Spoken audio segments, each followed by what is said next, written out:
Hello and welcome to the Rambling Hour. I am hopped up and overly energetic. He's feeling kind of sick, so it's gonna be a weird episode. Yeah, wow. I've been feeling kind of sick for weeks now, which is why we didn't have episodes last 2 weeks. Yes. We've been trying to give you a break. Yeah. But you seem kind of okay this morning. I seem pretty okay, yeah. I was a bit concerned about this weekend because yesterday was a mess. But anyways, we have a game. Yeah. Yeah, then you're doing okay all week, and then suddenly on Friday it's like, hey, you wake up feeling pukey. Everyone knows to stay away from the wilderness. Most people would never risk a lonely journey. Roadwardens not only accept the struggle, they embrace it. They deliver messages, assist merchants, burn human corpses. What the fuck did I buy?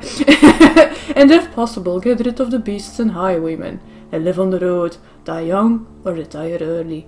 It's a dangerous job, but a respectable one, and it pays well. So, first of all, this game is called Roadwarden. Yes. It's something that I saw on Twitter a while ago being shilled by the developer. I saw it on sale and I was like, this looks interesting, I'll just buy it. This is 90% of my Steam library. I was planning on buying it, but you know, cheapo bastards. And my GOG library as well. Oh dear. Casual, for those focused on the story. Yeah, I'm not a returning Roadwarden, that's for sure. No time limit, more cash. Some quests are more forgiving. Okay, so it sounds like I might die within the hour. Remember that time we played Fallout 1 and then we just went to the Glow to finish the video? Yep, I remember that. So I don't know what I'm doing, let's just go to the Glow. That was a good way to end. Yes, dead! Oh, that's a lot of text. The wall is still standing. There are no wolves around. No stench of blood. Good signs. This should be the place you're looking for. You were supposed to meet with a group of soldiers, but you hear no voices, no sounds of labor. The gate is ajar, but the camp isn't safe. It may keep away the goblins and pebblers, but not beast folk, nor trolls, and the night is near. Your palfrey breathes heavily. It had a long day. What the heck is a palfrey? It's a type of horse. Is that a horse? Yes. Oh my god, I don't think I know enough English for this at this point. To be fair, the person who wrote this probably researched medieval horse types, because they had like a whole classification of different types of horses meant for different types of tasks. Does like the typical Flemish farmer's horse fall under those classifications? You know what I mean, right? Yeah. Those thick bastards with I know what you mean, hooves. and I would say probably, but I'm not sure. But like a palfrey, for example, if I remember correctly, is more like a beast of burden than a riding horse. You don't ride it, you I always tuck associated it. the farmer horses with that. Like beasts of burden rather than riding horses. Yeah. They're also very, very big. Yeah, They don't look like you could sit on them very comfortably. Keep in mind, horses have been like gotten bigger over the ages. No, I mean like they're broad. Yeah, I know. They're more the shape of a cow than a horse in my memory. They kind of are, yeah. They're fucking awesome. Me trying to describe a horse that I don't know the English name for. If people look up Flemish horse, they will probably find it. Well, I call them Flemish farmer horses specifically. Yeah. Okay, so what are we gonna do? I could just look around for another shelter. I need to look around cautiously. Well, I need to be here, right? So I dismount and sneak to the gate. Let's peek inside. Okay, so a palfrey is a riding horse, it turns out. I need to look around cautiously. That's my approach right now. Sure. Considering the noise, you doubt that anyone noticed the clatter of hooves. The short, dry grasses barely cover the arid soil of this valley, but you're maybe a minute away from the edge of the sparse woods, which get denser as they climb up the hills. At best, this trail has a few more years before getting overgrown for good. Hard to believe it's the only route north. I dismount and sneak to the gate. Let's peek inside. I'll read the next one. Let's like do 2, because it looks like it's gonna be a lot of text. And last time we got tired by the end of the hour. Yep. Your heavy boots hit the ground, and the pain of the long ride finally catches up with you. Oh, my fucking ass! Hey, look, your heart is. Oh! You're dealt damage because of this. Okay. Well, if you've been on a horse for it's like a hip thing, isn't it? Yeah, yeah. Okay, to be fair, the only things that I've ever ridden weren't horses. It was like on top of an elephant once as a tourist in Thailand, which was with a basket of sorts that you sat in. So that was pretty okay. And the other kind of time was either a dromedary or a camel. I don't remember how many bumps it had. I was way too young. And I remember my hips being very unhappy with that. This lady, man. I mean, most people have sat on a horse. This one, no, but I've ridden camels in the deserts. Funnily enough, horses do kind of scare me. And I think they would notice that. Yeah. You definitely, yeah. It's, to be fair, like, I've been on a few horses, and generally, you know, your guides will be able to figure out, like, oh, this one's, you know, is more of a gentle one. You can probably maybe I need to try one. riding a horse someday. Yeah, you should. Anyways, you stretch out, bring your back and legs comfort. Oh my god, I can already feel this. All you want now is a table, a decent chair, a nice mug of beer, and some warm stew. I need to change my way how I DM. This is better. With any luck, your axe won't be needed here. Honestly, a warm stew does sound very nice. After what? That description, yes. Yeah. I approach the gate slowly. If it's a military camp, it doesn't look the part. Plenty of wasted space. The fire pit is cold. Oh god, where is everybody? There are people! 2 people are sitting at the table, tired and disheartened.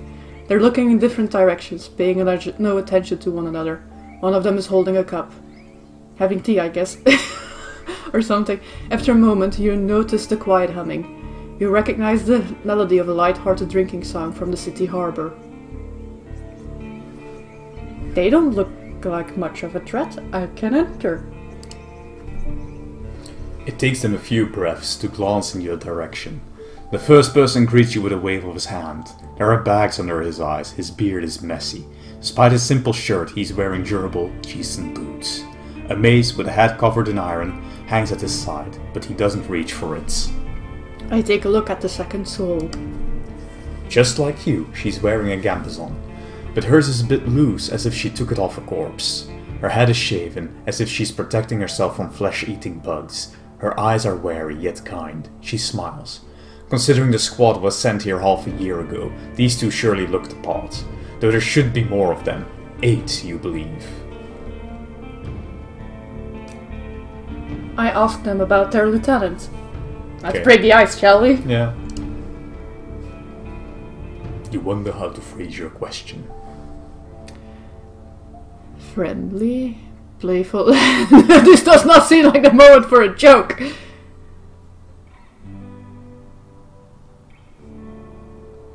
I think supportive sounds like the way to go. Yeah. They seem a bit weathered. Maybe something has happened and I don't know about that yet.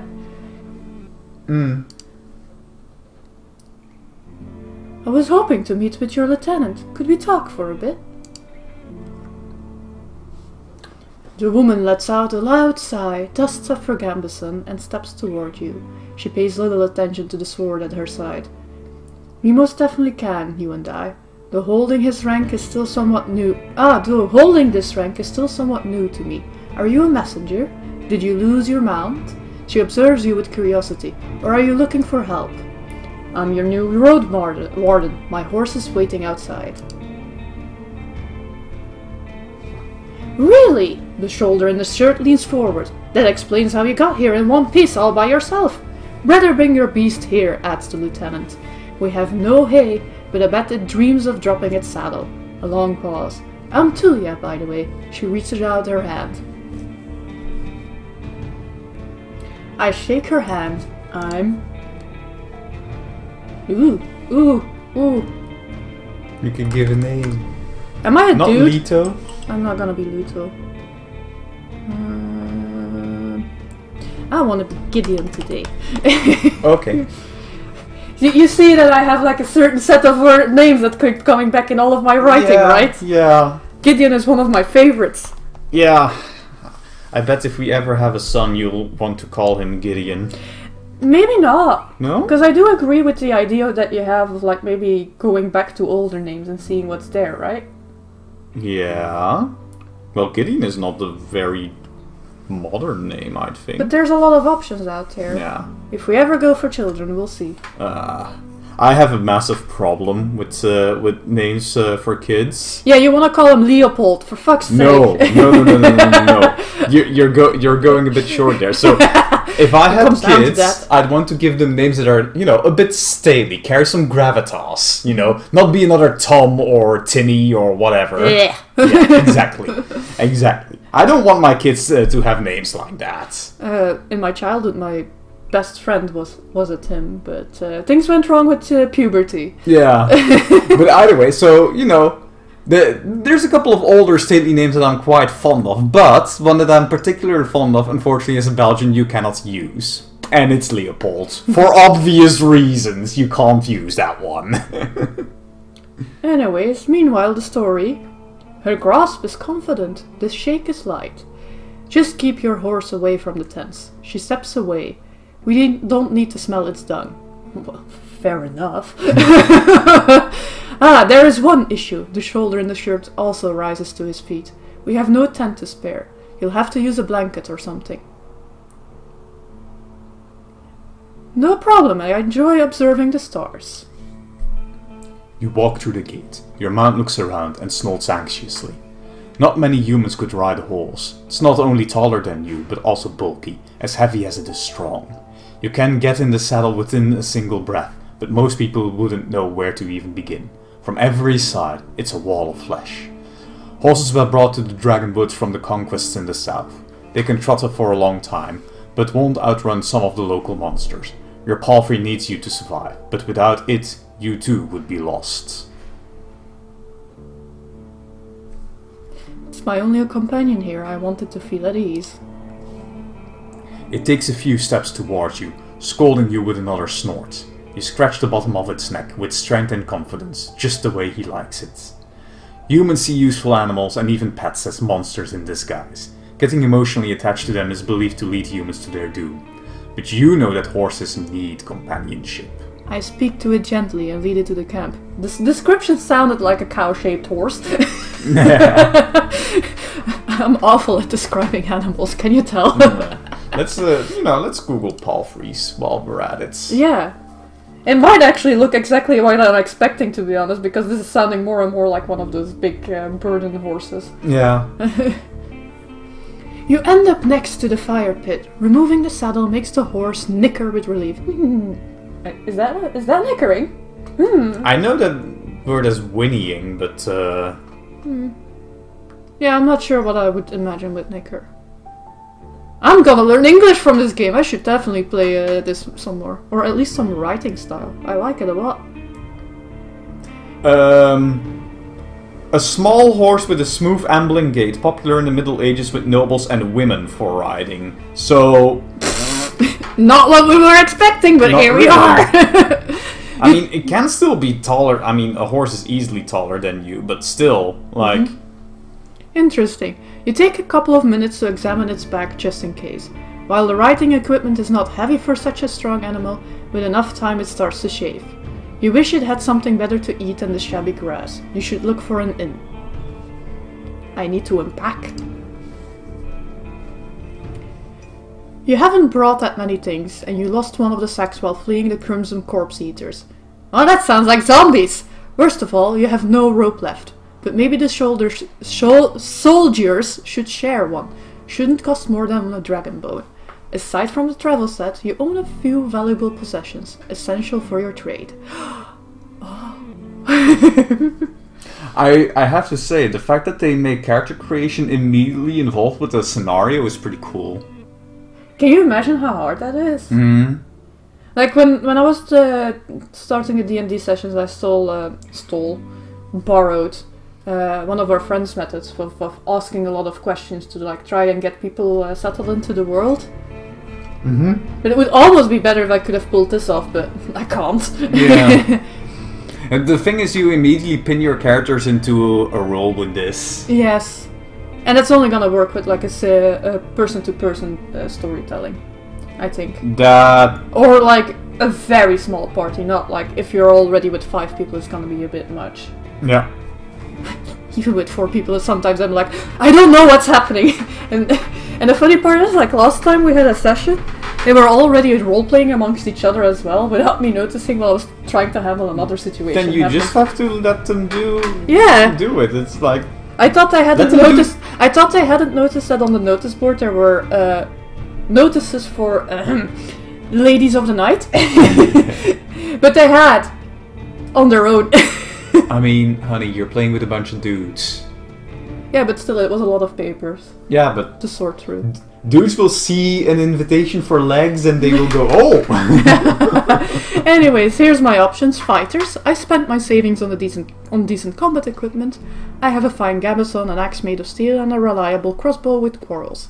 Mage. I have talismans that help me use my powers, as well as an iron axe and a worn gambeson. Scholar.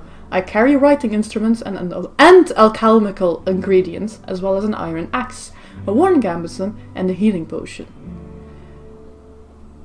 I know I could just pick I want to learn more about the 3 classes, but right now I'm feeling like a scholar. Then you pick the scholar. I don't know what this is gonna lead to, this might just be hard mode, but who cares?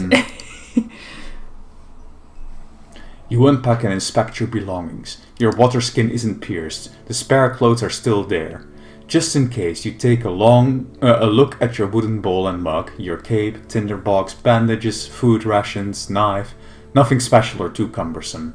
From time to time your routine helps you avoid mistakes, but this doesn't make it any more exciting. Let's take a quick look. Okay, so... This is very D&D adjacent to my brain. Yeah, it is. Set up. It's like also like supplies. I kind of miss the concept of supplies in modern RPGs. Because I played Ultima 7 for a little while. And I was like, yeah, the fact that you have to like also carry food around and make sure you have enough for wherever you're going is kind of like an extra thing to consider and play around with, and that also like leads you to associate more with the world, at least in my opinion. But I also understand why we got rid of it, because it feels like busy work. I actually recently saw this video on very old D&D that actually makes the system make a lot more sense. Is it the same one I saw? By the way, I returned to the soldiers. Yeah. Yeah, it was a video about how basically sessions would actually account for real time in the game world. So the idea was more, you go into a dungeon, and you come out and the rest of the time is real time. So if your players want to do something out of dungeon, personally they have to do that with you between the times. Yeah, which will probably mostly be a bunch of upkeep and everything, because original D&D was very heavy on resources. Because it came from wargaming, which is normal. Remember, a level 1 wizard has 1 spell cost.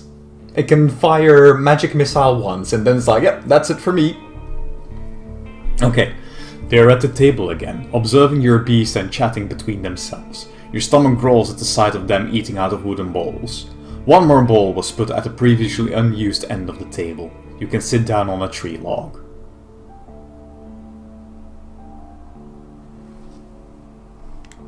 I join them and take a look at the meal.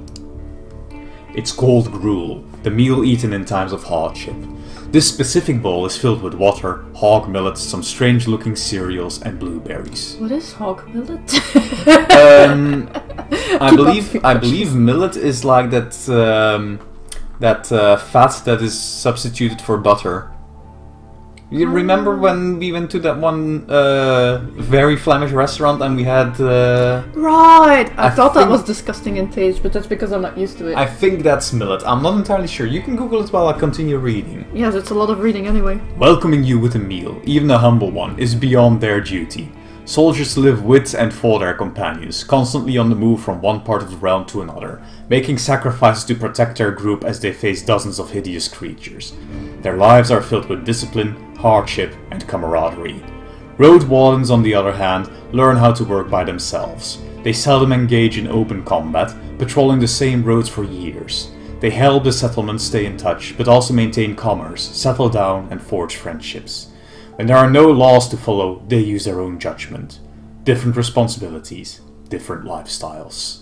It's a kind of grain. It's a kind of grain, hog millet. It's not... okay. It's not... The Dutch word is varkenshirst, which is basically the same word. Yeah. Okay, so we've just never run into it in our life. Is hirst. Okay. Yeah. Anyway, I read it out. Yeah. I eat quickly, not focusing on the taste, and speak with Tulia.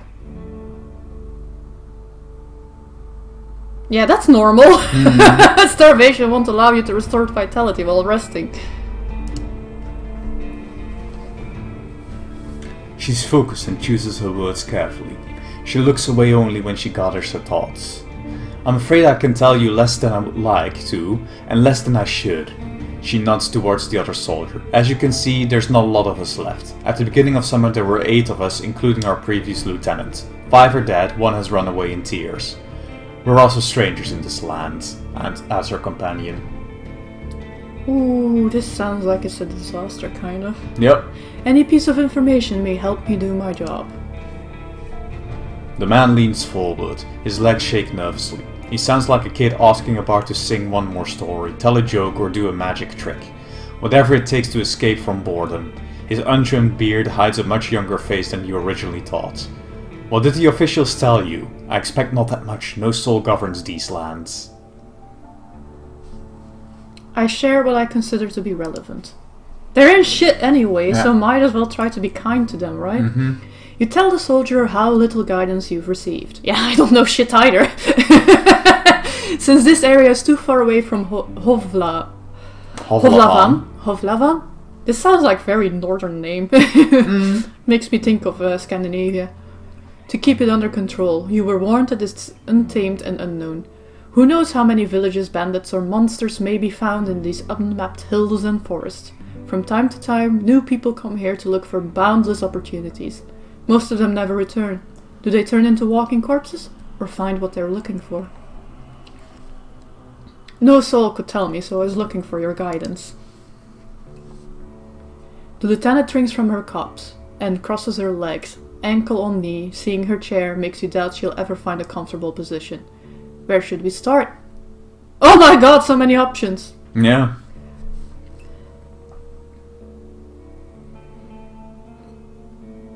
Before I continue my journey, I need to ask about the peninsula, the Roadwarden, and the rope. What should I know about the peninsula? So it's like a...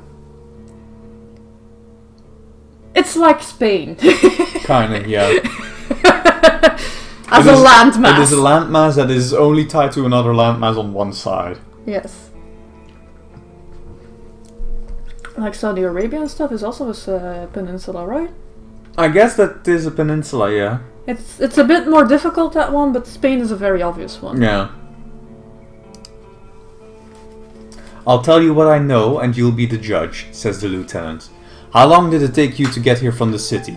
On a decent palfrey, I'd guess it would be 3-4 days? When you confirm, she continues.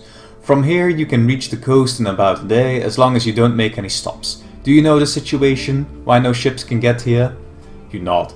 The sea road allows Havlavan officials to keep in touch with the coastal villages, collect taxes, move the soldiers, collect lumber, deliver tools, but maintaining order on a wild coast such as this one is like filling the ocean depths with coins.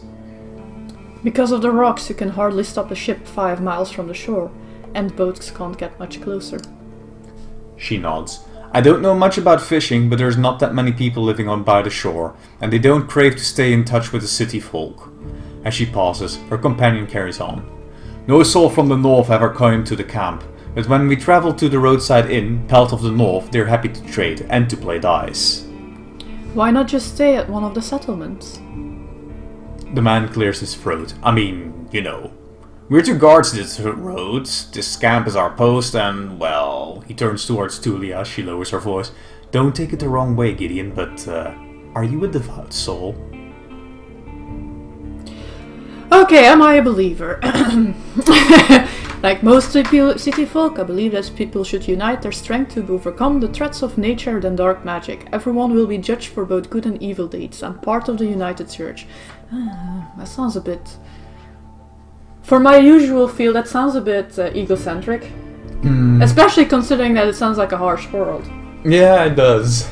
It doesn't sound like a nice place, huh? Where you can just overcome the threats of nature and dark magic by uniting. You need to get over humans as well in that case. For many years I've supported a monastery that does its best to advance mankind's spiritual growth, artistry, herbalism and magic research. I follow the teachings of an order of truth. Yeah, maybe. What's the other ones? I'm from a small village. For me, the freedom of shell, pneuma? Is that like pneumonia? Yeah. And soul are the main virtues of life. My community is unique and independent, and so are its members. I have a place in my fellowship. So that's like together with other people. I have a strong connection to nature and spirits, and follow the path of my ancestors. Some of my beliefs may be considered sinister and treacherous by the city folk. You'd probably call me a pagan. Or there's no evidence of the rites existent and all the mystical tales are explained by magic. No, I'm not. I'm doubting a bit between the Order of Truth and a pagan. I'd hate to have no belief in this case. Like, if a world is this harsh, you're going to construct a story around yourself to make it feel better. I'm going to steer you a bit. I think he wants me to be a pagan. Yes! Let's go with a pagan. A pagan Roadwarden? The man scratches his head without the slightest subtlety. Now, I'm sure we can have a conversation. We're civilized people. The lieutenant clears her throat. I'm from the United Church, but I'm not a priest or anything, and definitely not a zealot. An awkward pause. The United Church has spilled the blood of countless pagan tribes, making it clear that who's not with them is against them. Oh, you don't say! Your family shared gruesome stories about the atrocities committed by the priests against your ancestors. Sure, I'm not looking for squabbles. The people here are disquieting. Every few words, she taps the table with her finger. Their traditions won't help them negotiate with the officials here. She starts to draw lines with her index finger as if she's pointing at an invisible map. The peninsula is connected with roads like a big circle in the northwest. You'll find a weird village at the bog. It's not exactly pagan. I don't think it even has a priest who claims to be an eremite. You nod. She means a fellowship. They do crazy shit on companionships, and they use the dead to cut down trees and dig in soil. Once I saw it, I begged to never return there. I see. You've heard tales such as this one since you were a child. If an isolated settlement manages to survive without a city's influence, its customs and traditions grow more and more alien. Every generation learns how to adapt to the dangerous conditions they have to deal with, and the rustic pagan traditions muddy their river of fate. The United Church often warns its members about the crazy druids, necromancers and blood mages. The bringers of doom, the traitors to humankind.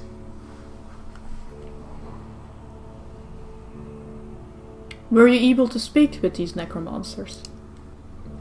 You can see why we were not eager to go there if we could avoid it, the lieutenant chuckles.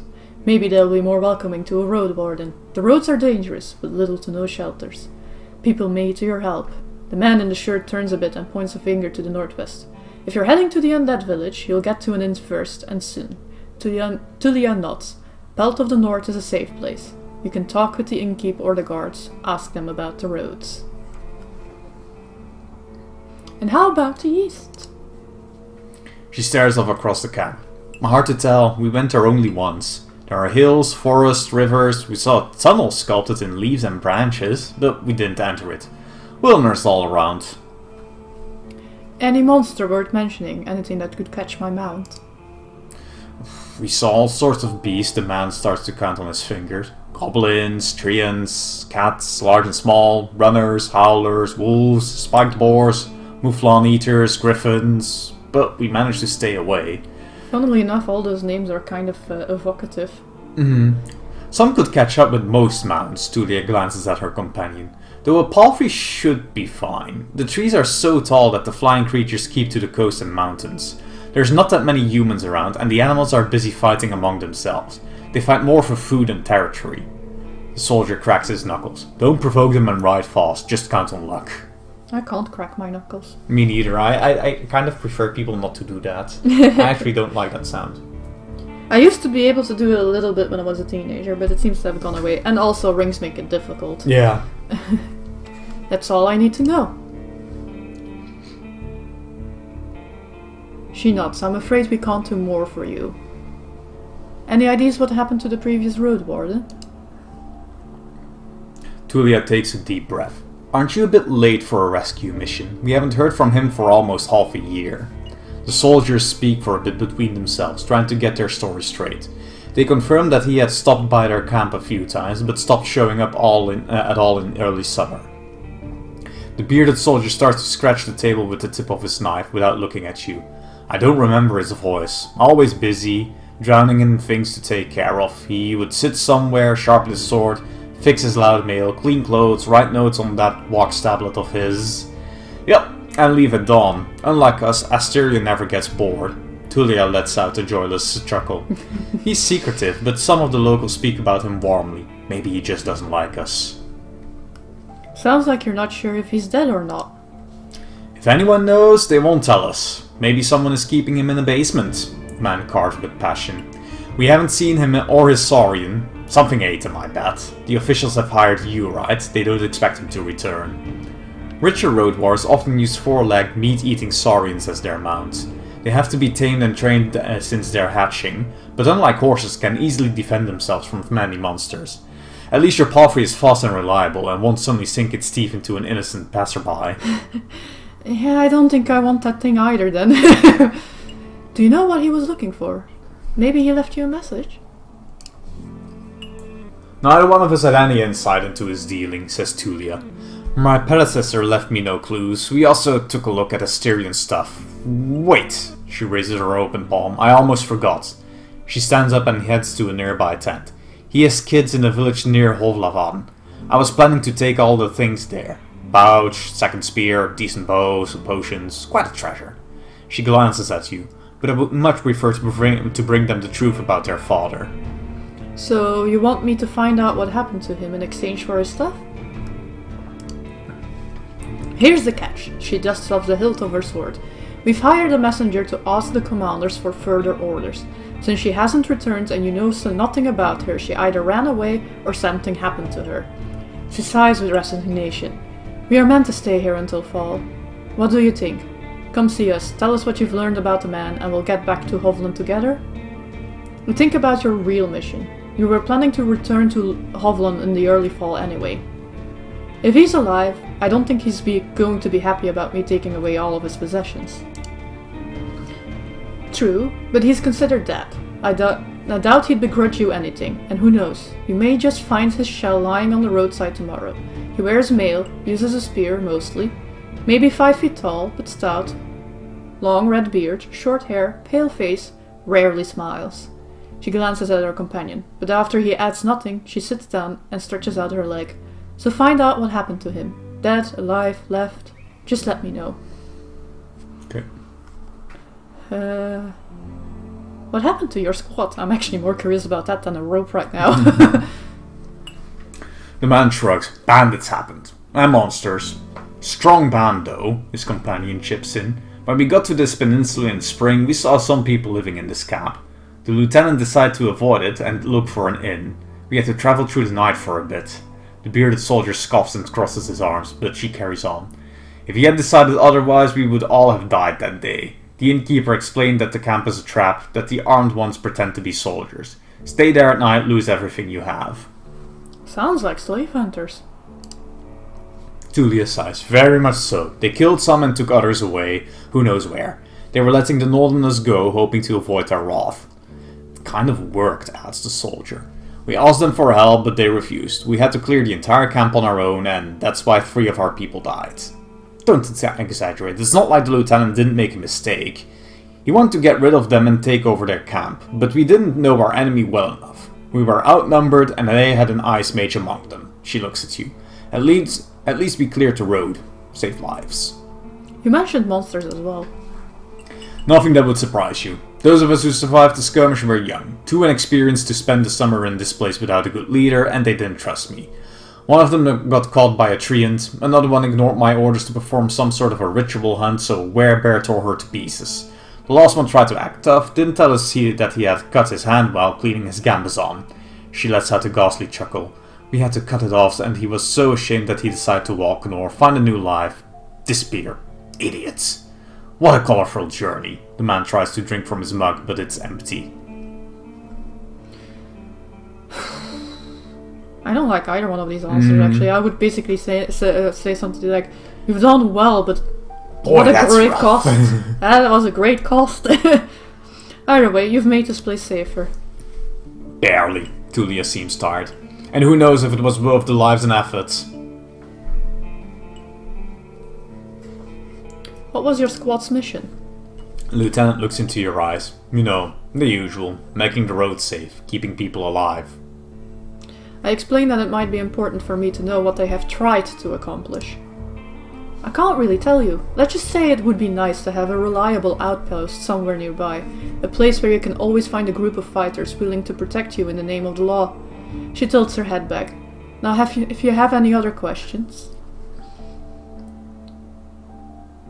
I've lost my rope. Could you spare one? You're in luck. She heads towards one of the crates and moves aside a large linen sack, revealing a rope. She brings it back and nonchalantly sits down on her chair. Take it. I was planning to leave it behind. I take a closer look. Fine rope. A regular rope made of hemp fibers. I take it and offer some food in return. Tulia leans forward and rests her forearms on her thighs, looking down with clasped hands, then meets your eyes. I'd normally refuse, but we need some decent food. Every day I'm searching through our groves, looking for worms and putridity. We forage, but it's not a great spot. Some food rations will brighten up a foggy day. For now, you leave the rope on the table. Anything I should know about this camp? The story is brief. Some merchants built the camp to have an extra stop for mules and donkeys, just between the inn and the southern villages. There's plenty of grass here and the pond nearby. When the peninsula grew more dangerous, the camp stood abandoned, from time to time serving as a shelter for travelers. The bandits came here in spring, further paralyzing the exchange of information between the northern and southern settlements. Since these highwaymen are no more, the situation may reverse. Time will tell. You can sleep here whenever you want. The man concludes their tale. They don't expect to wake up without pain in your back. If you were me, where would you go next? Soldier answers quickly. To the inn, of course. He grabs his empty mug. The one northwest from here. If you can't afford a room, the main hall is free of charge. I've implemented the exact same thing in the poverty inn. Yeah, it's a very common sense thing to do. The locals rarely gather here. The northern road is much more travelled, mentions Julia. But the hunters will tell you about this and that, and you'll have a chance to introduce yourself. The innkeeper can listen and knows many souls. Jesus, hiccups. Yeah. Are you having problems with the tea? Apparently. Okay, it's not a tea then. Just keep going. I'll catch up again. Any tips on how I can make a good first impression on him? She smirks. Avoid cheap jokes. Stick to trade. Don't waste his time. Show him that you can be relied on. Tulia, how did you become a lieutenant? My guess is too many people died. That's not much of a story, honestly. She looks at her hand, which is currently rolling a mug over the table. In the city there's a strict order of what should I call it. She exchanges a look with her companion, but he can't help her. Well, leadership succession, I guess. Hovlavan chief selects commanders. Those select lieutenants, and those put their soldiers in order of priority. If a lieutenant dies, they get replaced by the next soldier in line. So, you were his successor. Nah, not exactly. When we fought the bandits, our lieutenant was hit by a slingshot. His boyfriend jumped to help him, but failed to protect either of them from a spell. It was like a ball of ice that hung above them and exploded, piercing their heads, completely avoiding their shield. Really unpleasant. She pauses. And you were the third one in line, is that right? Basically, yeah. She says without enthusiasm. I didn't plan to become a leader, though. I'll get demoted once we return to the city. I prefer to follow anyway. It's getting late. We should prepare for the night. I agree, Tulia sighs with relief. And may you do better than Astarion did. Stay vigilant. She winks at you, shattering the mask of a soldier. Thank you for your help. Do I need to read that as Astarion or Astarion? I think Astarion. Yeah, because like in Baldur's Gate 3 there's also a guy called almost that. I think that one's spelled with an A. I've had difficulty finding him in the engine. The vampire spawn dude? Yeah. Yeah, that's a Starion. I've had difficulty finding him in the engine because I write it both ways. Yeah. Thank you for your help. One more thing, if I can. The bearded man approaches you. Can you take the first watch? Splitting time between 3 people makes a great difference. You think for a moment. To fully rest, you'd need a good sleep. I think I can manage it. It's a bit risky, but... Sure, leave it to me. Fabulous, he pats your shoulder. It should be calm at least before midnight. Wake me up in a few hours or even earlier if anything happens. I smile. I'm happy to do my part. You go to the barrel and splash water on your face, which makes you even more aware of how much you need a bath. After the night it will only get worse. Your horse is already napping, still too anxious to lay down. I prepare for my watch. The soldier in the shirt is eager to guide you. Just observe the area. There's plenty of griffins around, so they won't try to jump over the palisade. Probably. Better watch out for the apes. They climb up and carry out any food they can find, and there's this one really loud were-elk. He keeps smelling the wall, though it never has tried to get in. He points at a gate. The lieutenant and I will block the entrances. They're quite heavy, so if anyone comes here looking for shelter, better call us to help you out. And if this someone is being chased by wolves or anything, better throw them the rope instead. He scratches his head. If it gets cold, feel free to make a fire. And the best place is on the watchtower. You may want to put a blanket there or something. The watchtower? Question mark? Yeah, I don't see one on the... Gives you a long puzzled look. Oh, here! He points to the pile of crates. Just climb up to the tallest one. You'll have a great view at the northern side. The more dangerous side. And also, I know you're tired after all that riding. He points at the tent on the other side of the camp. I can handle a couple of hours of sleeping on the ground, if you wish. I can handle a couple of hours of sleeping on the ground. If you wish, go there after me and rest just this once. At least I'll have a pallet inside. I smile. Thanks a lot. You put your blanket on the tallest crate and sit down. The night is warm, but the sporadic summer breeze brings gentle refreshment. From time to time your back aches, and you have to force yourself to keep your eyes open. The light of the moon helps you focus on the tall grasses. For most of the time you spot smaller critters and birds, but there are exceptions. At one point you see 3 horned deer, trying to challenge one another. Before they clash their antlers, a 2-legged dragonling appears, leading its much smaller offspring. The furry beasts try to intimidate the predators with roars and aggressive head movements. After a few moments, both sides walk away slowly, not willing to risk the fight, nor to admit their defeats. I don't let it distract me, I keep looking around. You hear the death screams of distant prey, and the mating calls of monkeys. Runners are chasing a grey hare, a group of musk oxen lazily chew the grass, preparing themselves to sleep. A dusk fox is running together with a lynx, making playful screeches. I can imagine that, like... Stuff like that. Thankfully, you never have to intervene. You just sit there, watching the not-so-distant forest, trying to outlast your sleepiness. You can only guess how much time has passed. Once you feel you've had enough, you climb down and go to a tent, waking up the bearded man with just a couple of words. You confirm that nothing important has happened. I gather my things and squeeze into the tent. I use my bag as a pillow, put my blanket on the pallet, and cover myself with my cloak. Sleeping in a tent is not the stuff of dreams, but it's a much welcomed rest. The pallet keeps the cold soil away. The moonlight saves the outside world from the eerie gloom. You listen to your own breath and find a comfortable position. Your job starts tomorrow. I focus on the real goal of my journey. The Merchant Guild wants to take control of this realm. Your wardening duties are secondary. First and foremost, you need to explore the peninsula. Learn about the territory, resources and threats. Get to know the locals, and if you can, convince them to consider negotiations with Hovlahan officials and traders. Could the tribes resist the soldiers, or be a threat to the priests of the United Church? Are there any forbidden practices that need to be eradicated, such as blood magic, necromancy, robbery or slavery? At least I have time. 40 days to be exact. I need to be as thorough as I can. Once you finish your reconnaissance, you should speak with Tulia and return to Hovlahan. There you'll report back to your employers and get your reward. In the meantime, you have your own goal to pursue.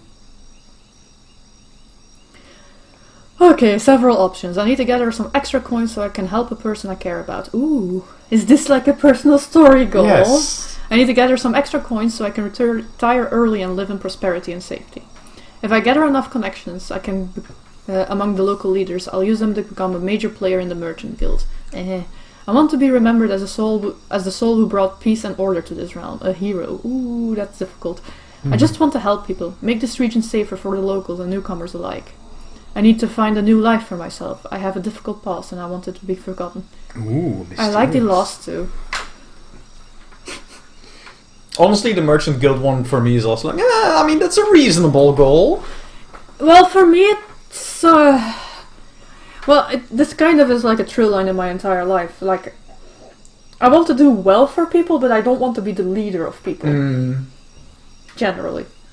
So Yeah. I'm going for lead because I hope I can help out better that way. To me, it's much more like if I gather enough connections, I can become a major player in the Merchant Guild. It's like, this is a unique opportunity for exactly that kind of stuff, so it makes a lot of sense. And it's also like, yeah, I mean, you want to retire early, so being in the Merchant Guild and being a big shot there, it's a good way to retire. Maybe. But either way, I just want to help people, make this region safer for the locals and newcomers alike. Okay, good at two shoes. You know me! Yes. Your half-asleep senses are catching the sounds of the wild forest. Your instincts keep you alert and anxious, though the pleasant, humid late summer air evens it out slowly. You're thinking about your goal, but you need to gather your strengths. All I can do now is rest. Sleep.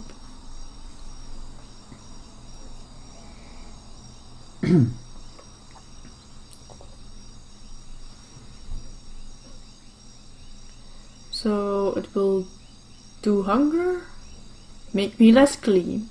But it will heal. No, it won't heal this time. There's no. Oh yeah, there filling it's in. empty. Probably because it's not a super comfortable situation. But at least it won't lower Wow, it. we spent like almost an hour just doing character creation. Then you know that honestly, like, considering the way it's done, because character creation being really long can be a bad thing, but this is a good one, I say. Yes, and it's also like, if you're a new player, it's at least introducing to the setting. Yeah. And I wonder if you like choose to not go in there, if you can immediately like go do other stuff anyway. I don't know. Yeah, maybe. You're woken up by sunlight, well rested and ready. Without haste, you gather your things.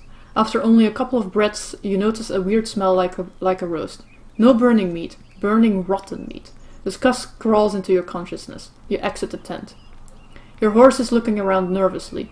Your bags are where you had left them. You see an open gate. Go outside, see what's happening.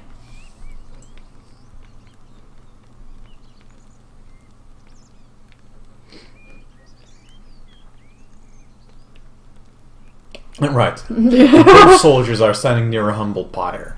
The man in the shirt looks at it contemplatively. Tulia is the first one to address you.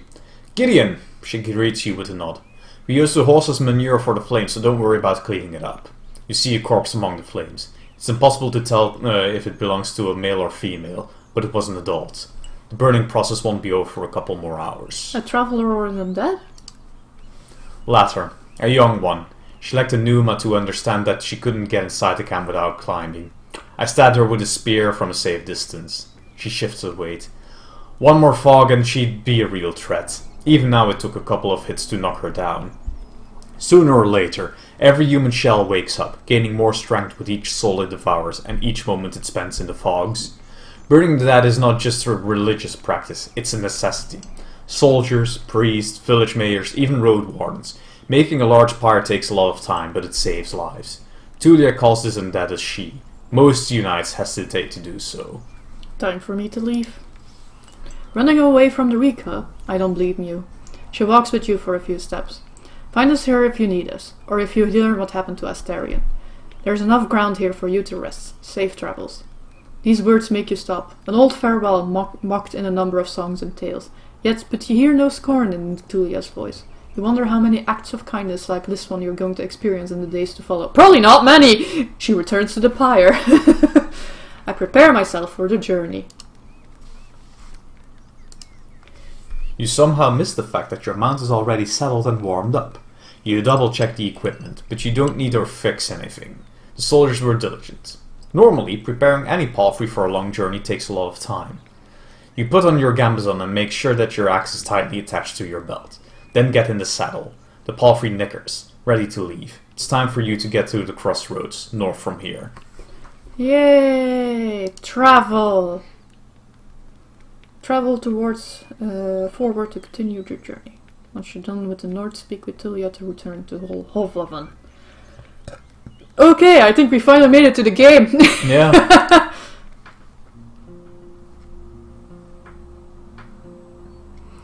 Even at a later hour, you wouldn't expect to meet any travelers in the valley.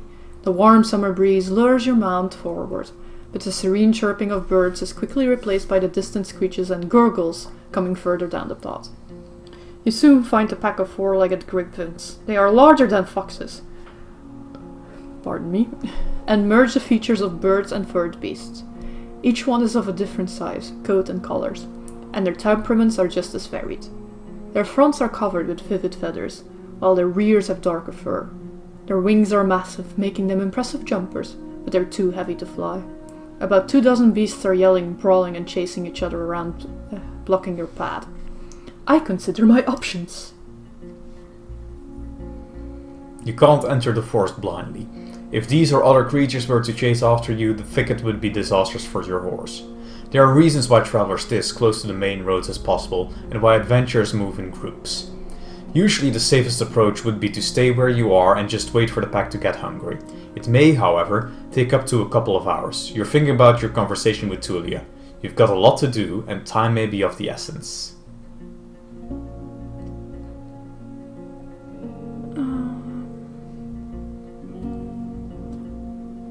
You only live once. I take my axe and hurry the horse. If we ride fast enough, we should be fine. Initially, your horse completely trusts your guidance, though after a few more steps it snorts. You prepare your axe and get ready to push away any griffin willing to jump on you. Once you get in the middle of the surprised herd, your mount squeals and gallops forward. The creatures in front of you flee, but others try to jump at you from both sides. You kick 2 of them away, but the third one scratches your legs. It hurts, though only a bit. You ride away, and the griffins can't keep up. You still hear their screeches when your mount slows down. Once I get to a safer spot, I stop to clean and bandage my wound. Yeah, and I'm also fucking dirty, so it's a great idea. Yep. The road splits. According to what the soldiers have told you, you may find a safe inn by turning left. The forest to the right is lush, and the trail overgrown. Kids used to have this song. How did it go? The harshest pathway leads to the dragon's lair. Those who search for treasure, do you truly dare? The signpost in front of you doesn't make your situation much clearer. It was put here by someone who can't ride, but for folks who can't read. Covered in old red paint, it points east. Blood there, as people say. Danger to be found. There's not a soul to ask for guidance. I look at my horse. What's its name? What would you call a horse? Ooh, difficult. Pippin. Pepin? Pippin. Pippin? 2 P's. Double P? Yes. Pippin. Confirm. Pippin is peaceful as you stroke its mane. Maybe it can't help you choose a path, but you've spent many years together. Happy to go on, it takes a couple of steps forwards. You spot a few berry shrubs and wild cabbages, but they still need at least 2 weeks to gain maturity. If we come back here, we know where to gather, I guess. Travel. West was to that inn. Yeah, let's go to that inn. Pippin trots with ease, unbothered by the few branches covering the beaten road. The bird songs and distant howls draw your attention to the forest, which gets sparser and brighter. You spot boars, roe deer, and saurians. The sight of a nearby wolf pack worries you, but once you push your hips forward and push your palfrey enters a canter, the beasts don't even begin a pursuit. The speed alone will protect you from many dangers. You notice a stone tower, taller than the trees. It must be the inn I've heard about. Inns like this one fit the regions travelled by merchants, but you wouldn't expect a place of this size in a forsaken peninsula. The stone and lumber must have been transported from far away, and the workers guarded by expensive mercenaries. surely lived for many seasons in a primitive hamlet, subsisting on salted supplies. There are seemingly no cracks in the wall, and the building was whitewashed only a few years back. The road is wide and beaten. Dozens of souls could hide, if not in the buildings, then at least in the yard. The expenses and labor put into this fortress were worth many trading ships. 3 armed people are on the ramparts, though you only see what's above their waistline. They're leaning on the parapet, right next to the gate, and you think you notice a glimpse of a smile. They're wear gambesons. Each one of them died differently. Yellow, green, and linen grey. I approach the gate. A woman in yellow armor leans forward. She has long, curly, disorderly red hair, pointing in every possible direction. This combination of color doesn't work at all. In the woods, one would have to shout to draw this much attention.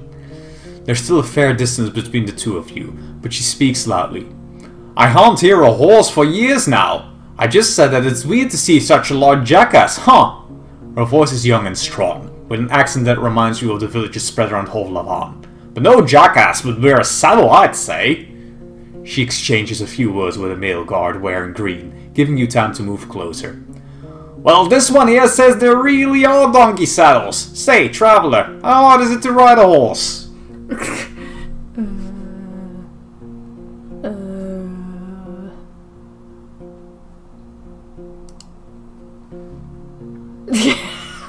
Like this response was the other one.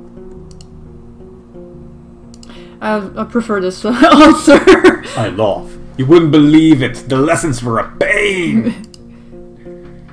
You get off your horse and imitate the silly walk from the day that followed your first journey, when your whole shell was crying. You illustrate the pain as you move your hand from your back to hips and thighs. In return, the guards tell you about the time when they had to carry their friend with bitten off legs for 3 days straight, through the heart of the woods. Meanwhile, the other guard opens the gate. You may be in a good mood, the woman in the yellow jacket smiles at you, but don't get so noisy when you talk to our boss. The man never smiles, and he has the world's suffering sculpted on his face. She leads you under the roof under which your palfrey can rest, tethered with a cord to a wooden post near some old hay. Once you're ready, go inside, speak with our boss. Maybe you're hungry? The other guards take care of various chores. They peek at your mouth, and every now and then, as they're splitting firewood, cleaning their clothes, weeding the garden patches, moving chairs. 2 of them are making a rope. You head toward the inn, hearing the piercing scream of a boar from the other side of the yard. They're slaughtering a boar, I guess. Mm-hmm. I opened the door! The locked windows made the air stuffy, and a weak fire in the stove hardly lightens up the hall. A muscular man is sweeping the floor near the stairs, but after he glances at you, he leans the broom against the wall and heads behind the counter. You're lucky to show up. His voice is deep and soft, with a city-like accent. He observes you with a keen attention, yet avoids your eyes. I have a keg of decent ale, wormwood, bog myrtle, juniper berries, cat's foot. He fills a mug carefully and puts it on the countertop. It's going to spoil soon, today maybe, and we don't drink here before the even. I hate to see the good stuff going to waste. His skin is dark, almost purple, rare even among the southern tribes, and his hair is naturally bluish. His clothes are quite fancy for manual labor. The elegant tunic wouldn't stand out in the city square. I stand at the counter. Ooh, the counter. The planks let out a creak after every step you make, so you slow down a bit. You could swear that the innkeeper made little to no noise. Here you go, he pushes the mug forward. But just so you know, my pelt of the north doesn't belong to Hovlavan. You can sleep on the floor if you wish so, but if you want a bed or a meal, you'd have to pay. We may have some leftovers from dinner, but I'd need to check.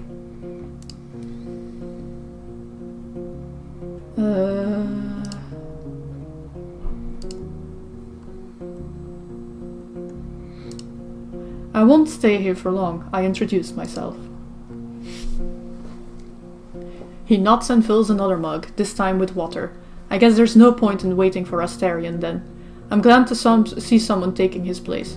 Even my crew here hits the road only if they need to see the healers or howlers then. And they're more than resourceful. A Roadwarden is always going to find work here in the north, though maybe not on the eastern road.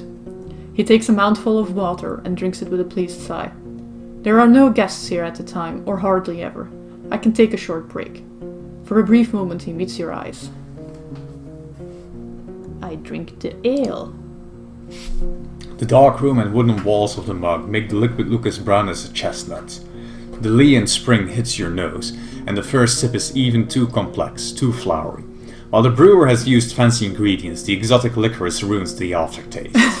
You'd disagree, wouldn't you? Now you know why there's so much left. Maybe it takes an acquired taste.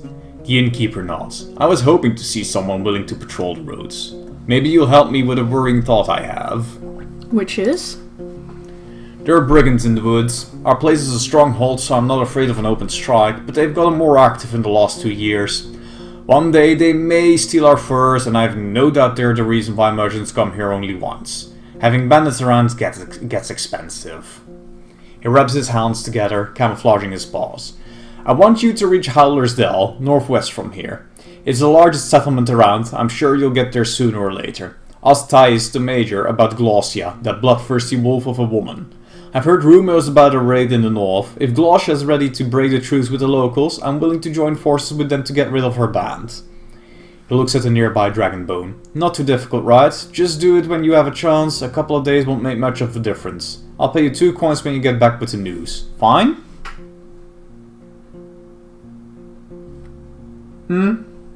3?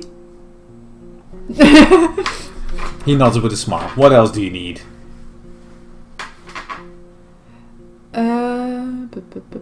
I could eat something. Do you have any leftovers? Yes, I feed them to our boars. I won't give them away for nothing. He tells you to wait, then leaves the building for a few minutes and returns with a wooden bucket after a long stick ending with a hook. Go through the gate and turn left. You'll see a bunch of bushes. We need some berries. Bring me a bucket full. You'll be done in half an hour or so. Your horse could use a nap anyway, and I'll prepare something to fill you. The hook is not made of metal or wood. It's a long curved claw, almost black. I reach for the tools. Half an hour? That's quite a lot for berry picking. The tools are cold, not too heavy. You notice a pair of thick gloves at the bottom of the bucket. Ah, the berries are not the problem, the innkeeper smirks. Unlike the snakes. Better scare them away with a stick or move them with a hook. And protect your hands. The little ones want to eat you, but don't get bitten. I'm sure you know how to be patient. Fine, I'll go right away. You step outside. Pippin is pawing the ground. At this hour, the armorer's workshop is closed. Let's just go forage right away, huh? Should go outside and forage for berries. The innkeeper knew what he was talking about. You put on the gloves and look through the bushes from a safe distance. It doesn't take long before you notice the first serpent lying on a rock somewhere in the thicket. The creatures are not that large, and even if some of them hiss at you or slither closer, the jabs of the hook keep them at a distance. You don't know much about these berries. They are round and reddish. You wouldn't trust such a color even if you were looking for food in the wilderness. The plants don't have thorns, but the leaves are harsh, so you make sure to thoroughly cover your skin with your clothes. You have to look through many bushes to fill the bucket, but the presence of insects and snake doesn't allow you to relax. Okay. I noticed a shrub that's not like the others. One of the bushes in the back has more berries than the others. They're purple, and as you squeeze one of them, you recognize that these are marsh bules. In small amounts they are added to pies, sauces and beverages, known for their delicate sourness and sweetness, unique but not intrusive. Still, eating a cup of them will make one sick, if not poisoned. You're surprised to see them in a meadow far away from a wetland. You could use them at an alchemy table, if you can find it. For now, you put a fistful into one of your jars. The others are still a bit greenish. I'll gather the berries and return to the gate. You have returned to the courtyard. 2 of the guards are participating in a friendly skirmish. Their wrestling is accompanied by a crowd. I enter the inn. Yeah, locked windows make the air stuffy. So you need anything? I put his fruits on the counter. Great! He peeks inside the bucket. I've got a cabbage stew with a few goose chunks for you. I'd serve it even to merchants if there were any around. The meal is warm and filling. It's well seasoned and not overcooked. And like I said, I rarely have food to spare. But feel free to ask if you ever stop by. You may be lucky, and I've been cooking my whole life. Thanks!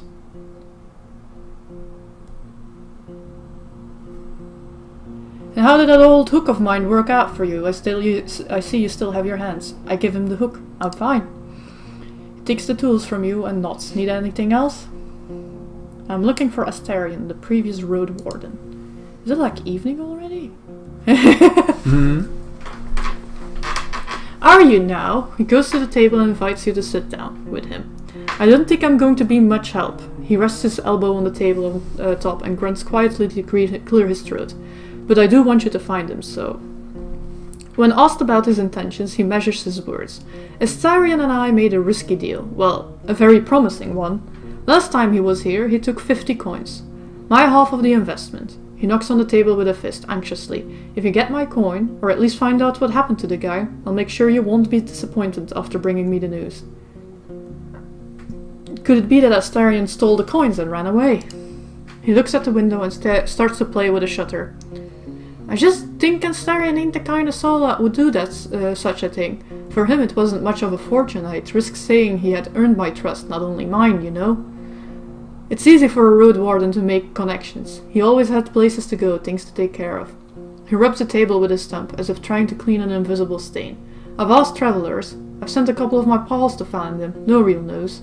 I know he stayed in the White Marshes for a day and was meant to do something for the people there. It's a village in the northwest. Just stay on the main road until you reach the bogs, then enter them. You may get there before dusk. So let me know once you find anything, and we may yet return to this whole investment thing. I'll think about it.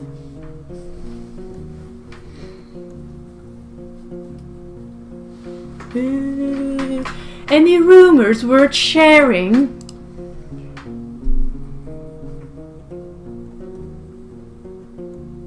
He crosses his arms. I don't like to talk about people who ain't nearby, but you know what you're doing. Who are you wondering about? Oh my god, no, I don't! Oh! Ask about Tulia, maybe. Tulia?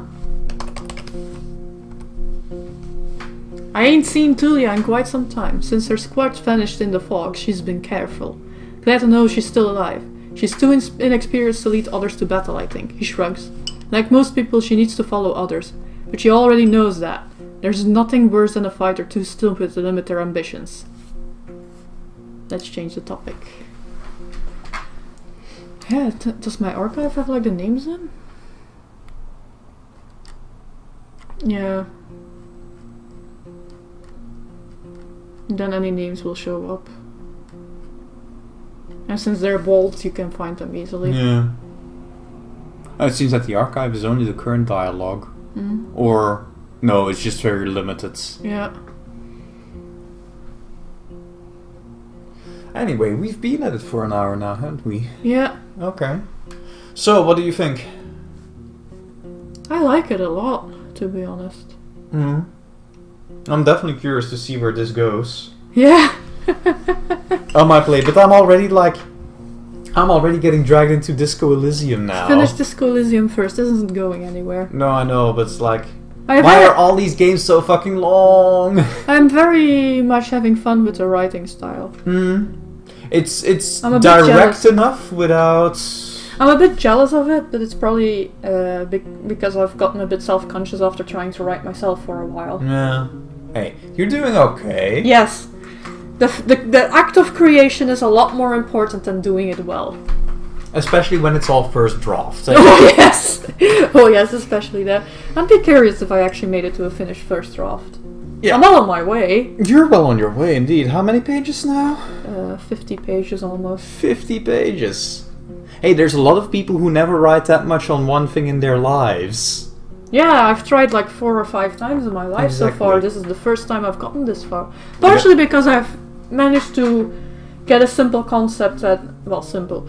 A concept that is smaller in scope that I don't need to go too deep into. Yeah. Like the other time that I tried that you're aware of, one of the problems there is that I actually needed to do world building. But if I ever revisit that idea... Yep. I'll probably use World Anvil to build it out. Yeah. Hey, remember last time I tried to world build, it was like, okay, I have this whole general idea, and now I'm working on the economics of this one city that's actually not that important. And here's the backstory of like the major of that city, and yet, It's like, shit. Oh have a bit shit, of a I need to scope prepare problem. for D&D next Thursday. Oh, you do? Well, I had a lot of preparation done, but now I had a couple of ideas because they might wind up in an inn that's out of the main city. Mm-hmm. So I probably want to consider what might be in that inn as, like, notices. Okay. We'll see. Anyway, see you next time, viewers. See you next time.